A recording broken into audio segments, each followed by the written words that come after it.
안녕하세요, 일렉트로캠입니다. 오늘도 테슬라 관련 이야기들을 해볼까 합니다. 일론 머스크가 트위터에 많은 이야기를 올렸습니다. 특히 이제 FSD 베타에 관한 건데 생각보다 빨리 매번 이제 나온다. 그리고 이제 FSD 베타 이번에 9.0 버전은 정말 엄청나게 놀라움을 금치 못할 거다. 뭐 이런 이야기들을, 근데 사실 일론 머스크가 이번이 처음이 아니죠. 근데 그 전에는 뭐 다음 달에 될 거다, 그리고 FSD 베타 버튼 같은 것도 있었죠. 그러니까 원하는 사람은 그 버튼을 누르면 이제 다운로드를 받을 수 있게 좀 뭐 보장하는 건 아니지만 그런 분들을 좀 우선적으로 한다든지, 뭐 다음 달에 된다, 뭐 4월 달에 된다 그러는데 지금 4월 다 가고 있는데 4월 달에 그 업데이트는 되지 않았죠. 근데 이번에는 2주라고 얘기합니다. 그래서 이게 자꾸 미뤄지는 게 조금 아쉽죠. 아쉽지만 그래도 얼마 안 남았으니까 좀 기대감을 좀 또 일으키고, 맨날 이게 엄청난 성능을 보여줄 거라고는 하지만, 예, 엄청난 성능인 건 인정합니다. 저는 여전히 이 자율주행이 될지 안 될지는 솔직히, 예, 저는 이렇게 장담은 못 하겠지만 테슬라가 제일 앞서 있는 거는 확실합니다. 그리고 다른 나라, 특히 이제 유럽 같은 경우는 아마 규제라든지 데이터가 좀 더, 아무래도 미국에 더 많이 팔았으니까, 그러니까 유럽에도 많이 팔았지만 유럽은 각 나라마다 이런 규제나 법규가 좀 다르기 때문에, 영국 같은 경우가 이제 슬슬 자율주행을 올해 안에 좀 더 이제 제한적으로 허용하는 것 같은데, 독일이 더 빨리 하긴 했지만요. 이제 각 나라마다 이게 좀 다르니까 아마 유럽은 한 여름쯤이라고 지금 이야기를 하는 것 같습니다. 일론 머스크가. 예, 이거 아시는 분은 아시겠지만 이 리더보드가 또 업데이트가 됐습니다. 이거 2021년 버전입니다. 생긴 거 포맷은 옛날 거랑 똑같지만 데이터는 최신입니다. 여기 보면 늘 테슬라는 자율주행이 있어서 이제 다른 그룹에 비해서 이제 하위입니다. 웨이모나 뭐 엔비디아, 알고, 이번엔 바이두, 뭐 크루즈가 심지어는 좀 리더에서 약간 떨어진 모습이죠. 이 데이터는 예전에 작년에도 제가 이야기했지만, 이건 캘리포니아 주 정부의 디스인게이지먼트 리포트라고 해서 모든 리포트를 다 받아볼 수가 없습니다. 그러니까 그렇게 하면 데이터가 어마무시하니까요. 그러니까 문제가 있는 데이터만 받아서, 그러니까 언제 이런 거를 이제 얘가 못하는지에 대한, 그리고 그때까지 걸린 뭐 거리라든지 그런 리포트를 베이스로 작성을 한 겁니다. 근데 테슬라는 별로 여기에 잘 순응을 하질 않죠. 그리고 테슬라가 미는 데이터는 이제 오토파일럿으로 인한 주행 총 데이터, 얼마나 많은 거리를 이제 가고, 예를 들면 이제 하이웨이에서 가면 정말 끝도 한도 없이 갈 수도 있는, 근데 그렇게 해서 쌓여진 데이터 양, 평소에 이제 시내 도로라든지 이런 총량을 기준으로 이제 테슬라는 이야기를 하고, 이건 캘리포니아 주정부의 디스인게이지먼트 리포트가 베이스가 된 가이드하우스의 이제 리더보드입니다. 그러니까 기준이 다른 거죠. 그렇기 때문에 이제 테슬라가 낮은 거지. 물론 일론 머스크가 곧 나온다고 이렇게 얘기를 했지만 몇 개 업데이트가 이렇게 좀 미뤄지는 거에 대해서 좀 아쉽지만, 전 여전히 테슬라가 가장 앞선 그룹이라고 생각을 합니다. 그치만 이제 자율주행에 있어서 우리가 무인 택시 정도를 기대할 수 있냐라는 거는 잘 모르겠습니다라는 거죠. 그치만 테슬라가 저는 압도적으로 선두라고 생각을 합니다. 왜 그러냐면은 그게 오늘의 좀 키포인트인데, 그 외에 이제 다른 소식들도 다룰 거긴 하지만, 현재 딥러닝의 가장 큰 문제점이 하나 있긴 있습니다. 그러니까 지난번에 제가 좀 아쉽다고 했던 게, 그러니까 FSD가 지금 자꾸 미뤄지고 있고 이런 부분에 있어서, 그럼 왜 미뤄지는지, 어느 정도의 데이터량이 필요하다든지, 어느 정도의 컴퓨테이션 파워, 이제 테슬라 같은 경우는 도조 슈퍼컴퓨터가 되겠죠. 앞으로의 뭐 어떤 계획이 있어야지 이런 미흡한 점을 보완할 수 있겠냐, 그런 가이던스를 좀 얻었으면 좋겠다라고 제가 지난번에 이야기했던 적이 있습니다. 근데 사실 그게 머신러닝, AI라고도 얘기할 수 있겠지만, 거기서 굉장히 그게 힘든 거더라고요. 이런 MIT 슬론의 보고서에서도 나와 있고, 이런 기사, 포브스 기사에서도 나와 있지만, 많은 데이터를 가지고 딥러닝으로 트레이닝 돼서 모델을 가져서 그냥 갖다 쓰는 거지, 그냥 되니까 쓰는 거지, 왜 되는지에 대해서, 물론 이제 리버스 엔지니어링이라든지 레이어를 이제 다 이제 찾아가지고 하나하나 이런 딥러닝을 할 때 레이어를 하나 넘어갈 때마다 어떻게 변하는지를 보고 인간이 역으로 유추해서 이런 익스플레인을 하는 알고리즘을 찾는다든지 뭐 그런 게 불가능한 건 아니지만, 자율주행에 있어서라든지 아직까지 우리가 AI를 쓰는 데 있어서 이런 머신러닝, 딥러닝을 가져다 쓰는 데 있어서 왜 되는지를 그런 알고리즘 그걸 알고 싶은 거죠. 여러 데이터를 갖고 트레이닝을 했으면 이 안에 어떤 원리가 있고 뭐가 부족하다든지 그런 설명이 너무 부족하다라는 게 현재의 이런 머신러닝이 가지고 있는 한계입니다. 이거는 자율주행뿐만 아니라 여러 지금 프로젝트를 하는 데 있어서 그러니까 인간이 가서 그거를 다 뜯어보고 레이어드를 다 보고 연구를 해서 어떤 명료하게 한 문장이든 뭐 수식이든 이런 원리로 되는 겁니다라는 거는 인간이 역시 들여다 봐야지. 아직까지 이런 머신러닝은 좋은 스태티스티컬 툴, 좋은 통계를 바탕으로 좀 더 행동을 하는 무슨 블랙박스라고 이야기를 해야 할까요? 그러니까 아직까지 이런 한계가 있기 때문에 제가 그런 가이던스가 있으면 좋겠다라는 것 자체가 현재로서는 거의 힘든 이야기였더라고요. 그렇기 때문에 이게 좀 성립이 안 됩니다. 그렇지만 머신러닝의 장점은 컴퓨테이션 파워가 올라간다든지 데이터가 더 늘면 늘수록 성능이 좋아질 거기 때문에 테슬라는 압도적인 이 앞에 있는 그룹들보다 압도적인 데이터가 쌓여 있고 계속 데이터를 넣고 계속 트레이닝을 하니까 이게 제 마인드를 날려먹을지는 잘 모르겠으나 확실히 전보다 나아질 거라는 데는 전 개런티 한다라는 거죠.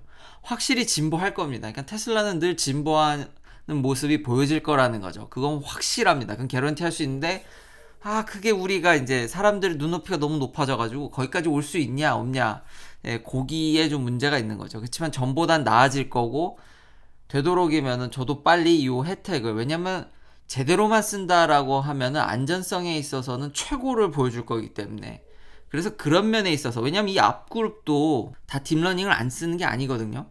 그러니까 라이다를 쓴다고 해서 뭐 그렇게 나아지는 것도 없고 딥러닝을 같이 쓴다라면 그 문제가 있기 때문에 현재로서 밝혀진 가장 확실한 메커니즘은 데이터를 때려 붓는 겁니다. 거기에 있어서는 테슬라가 너무나도 압도적이기 때문에 테슬라가 저는 더 가능성이 높다라고 보는 거죠. 근데 그러니까 이 씬에 있어서 모든 회사들이 솔직히 로보택시를 아주 빠른 시일 내에 다가갈 수 있다라는 거에는 이제 반신반의하는 거죠. 여튼 하루빨리 이 FSD 베타를 통해서 그걸 좀 체감해 봤으면 좋겠고 그런 혜택을 많은 이런 테슬라의 풀 셀프 드라이빙 옵션을 사신 분들이 이제 얻었으면 좋겠고요. 이제 트위터를 또 다른 내용들도 이제 테슬라 소식으로 이제 이야기하려고 하는데 보험이라든지 역시 이제 규제라든지 이런 전반적인 상황 때문에 보험이 좀 늦어지는 것 같긴 합니다. 근데 보험 상품을 지금 팔고는 있습니다.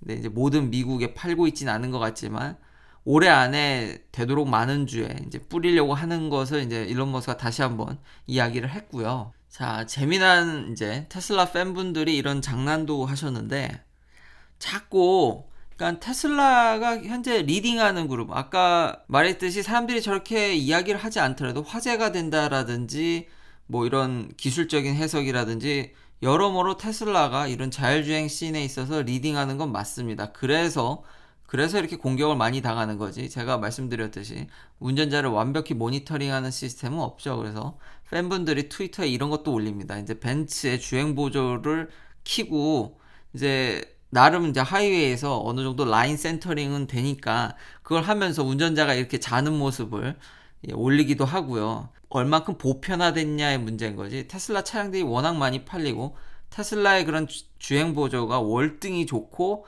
그걸 많은 사람들이 쓰고 있기 때문에 이렇게 공격도 많이 당한다고 이야기할 수 있겠습니다. 그렇지만 이렇게 벤츠도 이렇게 쓰시면 안 됩니다. 이거 굉장히 위험한 짓이고요.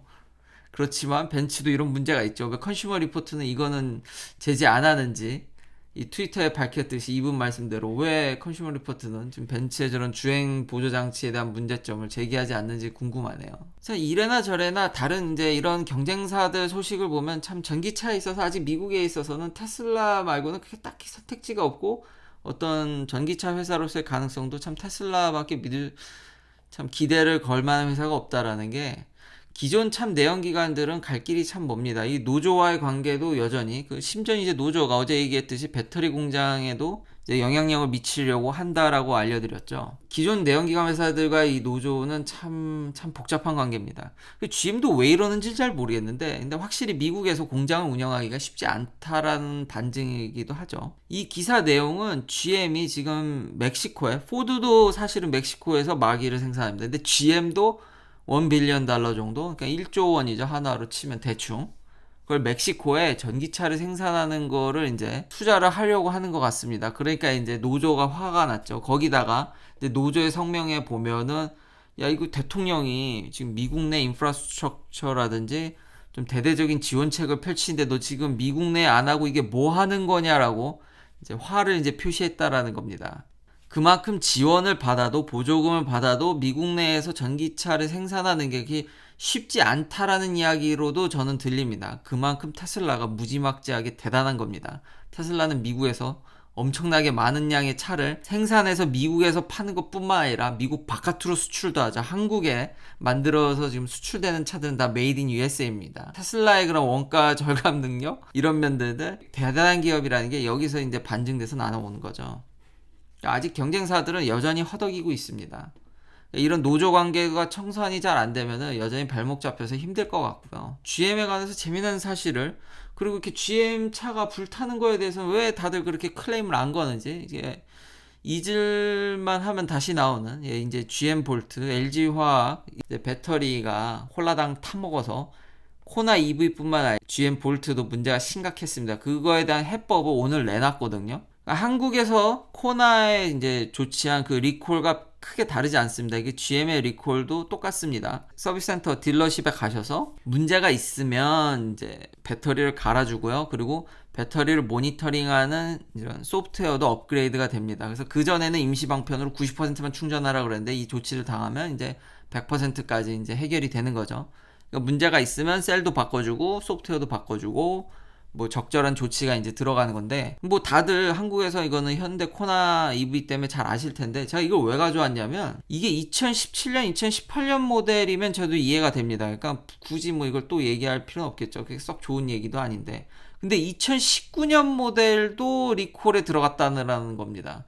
그게 좀 아이러니했거든요. 왜냐하면 2017년, 18년은 LG화학이 한국에서 생산한 겁니다. 근데 2019년 모델은 다릅니다. 2019년 모델은 미시건에서, 물론 LG가 생산한 거지만 이게 미시건에서, 미국에서 만든 배터리거든요. 근데 얘도 리콜에 들어갔고, 물론 이제 기사에서도 미국에서 만든 LG화학의 배터리는 아직 화재 이슈는 없다 하지만 이게 리콜에 같이 들어갔다라는 거죠. 그 모니터링하는 소프트웨어라든지 그 미연에 방지하기 위한 조치인 건지, 일부 그런 분리막이라든지 그게 부품을 좀 섞었었는지 그런 의심이 되는, 그게 신기해서 이것도 기사를 가져왔고요. 이제 테슬라의 이제 배터리 관련 뉴스로는 지난번에 제가 이게 독일 공장이 허가 문제, 이제 환경 보호라든지 그 자국의 견제, 이런 법적인 문제 때문에 안 될 수도 있다라고 얘기를 했는데, 바로 근데 그것에 대한 또 반하는, 이제 좀 테슬라의 좀 우호적인 매체에서는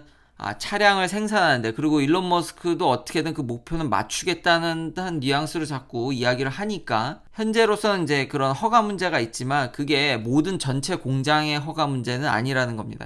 그게 4680 배터리 플랜트의 문제인데, 이렇듯 이제 배터리는 아무래도 많은 중금속, 금속이라든지 화학물질들이 들어가니까 이게 환경 문제에 좀 더 까다로운 것 같습니다. 그래서 요 부분이 문제였고, 더 깊게 이제 보니까, 근데 요 부분은 좀 나중에 미뤄지더라도 독일에서 어떻게 해서든지 연말에는 모델 Y를 생산하려는 듯한 이제 목표는 이제 바뀌지 않았다라는 거죠. 일론 머스크도 그렇게 밀어가고 있고, 그러니까 이런 부분들은 좀 띄어내고 배터리를 딴 데 공급받는다든지 이런 면이 있다 할지라도 유럽에서 악착같이 차를 올해 안에 생산하려는 의지는 보입니다. 자, 이제 배터리를 이제 따라가다 보면 또 이제 다른 테슬라, 이제 다른 경쟁사들 뉴스죠. 이제 혼다 얘기가 나오는데, 혼다가 오늘 또 되게 이상한 얘기를 했습니다. 참 일본 차들이 친환경에 있어서 하이브리드로는 굉장히 빨리 왔는데 전기차에 있어서는 굉장히 힘들어하고 있죠. 근데 2025년에 그 아까 말한 GM의